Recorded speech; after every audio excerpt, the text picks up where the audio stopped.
एक चुटकी जहर की कहानी, सास बहू की मजेदार नोकझोंक। आरती नाम की एक युवती का विवाह हुआ। वह अपने पति और सास के साथ अपने ससुराल में रहने लगी।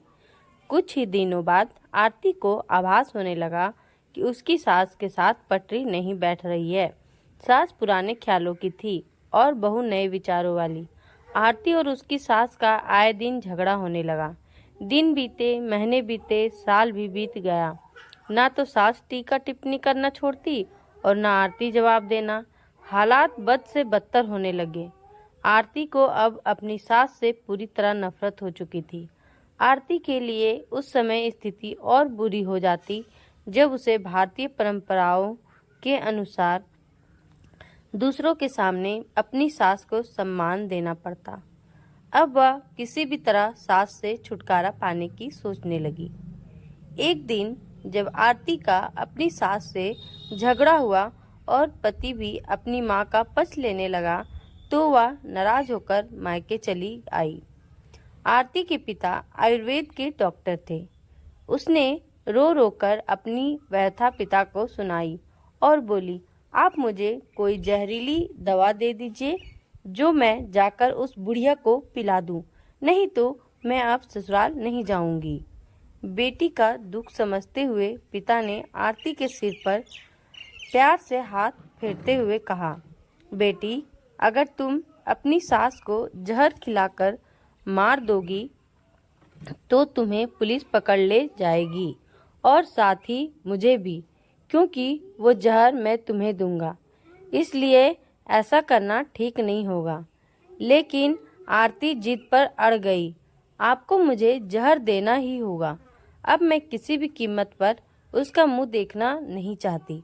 कुछ सोचकर पिता बोले, ठीक है, जैसी तुम्हारी मर्जी, लेकिन मैं तुम्हें जेल जाते हुए भी नहीं देख सकता। इसलिए जैसे मैं कहूँ वैसे तुम्हें करना होगा। मंजूर हो तो बोलो, क्या करना होगा? आरती ने पूछा। पिता ने एक पुड़िया में जहर का पाउडर बांधकर आरती के हाथ में देते हुए कहा, तुम्हें इस पुड़िया में से सिर्फ एक चुटकी जहर रोज अपनी सास के भोजन में मिलाना है। कम मात्रा होने से वह एकदम से नहीं मरेगी, बल्कि धीरे धीरे आंतरिक रूप से कमजोर होकर 5 से 6 महीनों में मर जाएगी। लोग समझेंगे कि वह स्वाभाविक मौत मर गई। पिता ने आगे कहा, लेकिन तुम्हें बेहद सावधान रहना होगा ताकि तुम्हारे पति को बिल्कुल भी शक ना होने पाए, वरना हम दोनों को जेल जाना पड़ेगा।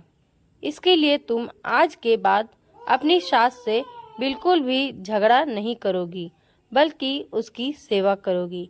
यदि वह तुम पर कोई टीका टिप्पणी करती है तो तुम चुपचाप सुन लोगी, बिल्कुल भी प्रत्युत्तर नहीं दोगी। बोलो, कर पाओगी ये सब? आरती ने सोचा, 6 महीनों की तो बात है, फिर तो छुटकारा मिल ही जाएगा। उसने पिता की बात मान ली और जहर की पुड़िया लेकर ससुराल चली आई। ससुराल आते ही अगले ही दिन से आरती ने सास के भोजन में एक चुटकी जहर रोजाना मिलाना शुरू कर दिया। साथ ही उसके प्रति अपना बर्ताव भी बदल लिया। अब वह सास के किसी भी ताने का जवाब नहीं देती, बल्कि क्रोध को पीकर मुस्कुराते हुए सुन लेती। रोज उसके पैर दबाती और उसकी हर बात का ख्याल रखती। सास से पूछ कर उसकी पसंद का खाना बनाती, उसकी हर आज्ञा का पालन करती। कुछ हफ्ते बीतते बीतते सास के स्वभाव में भी परिवर्तन आना शुरू हो गया। बहू की ओर से अपने तानों का प्रत्युत्तर न पाकर उसके ताने अब कम हो चले थे, बल्कि वह कभी कभी बहू की सेवा के बदले आशीष भी देने लगी थी। धीरे धीरे 4 महीने बीत गए। आरती नियमित रूप से सास को रोज एक चुटकी जहर देती आ रही थी, किंतु उस घर का माहौल अब एकदम से बदल चुका था। सास बहू का झगड़ा पुरानी बात हो चुकी थी। पहले जो सास आरती को गालियां देते नहीं थकती थी, अब वह वही आस पड़ोस वालों के आगे आरती की तारीफों के पुल बांधने लगी थी। बहू को साथ बिठाकर खाना खिलाती और सोने से पहले भी जब तक बहू से प्यार भरी बातें ना कर ले उसे नींद नहीं आती थी। छठा महीना आते आते आरती को लगने लगा कि उसकी सास उसे बिल्कुल अपनी बेटी की तरह मानने लगी है। उसे भी अपनी सास में माँ की छवि नजर आने लगी थी। जब वह सोचती कि उसके दिए जहर से उसकी सास कुछ ही दिनों में मर जाएगी तो वह परेशान हो जाती थी। इसी ऊहापोह में एक दिन वह अपने पिता के घर दोबारा जा पहुंची और बोली, पिताजी, मुझे उस जहर का असर को खत्म करने की दवा दीजिए, क्योंकि अब मैं अपनी सास को मारना नहीं चाहती। वो बहुत अच्छी है और अब मैं उन्हें अपनी माँ की तरह चाहने लगी हूँ।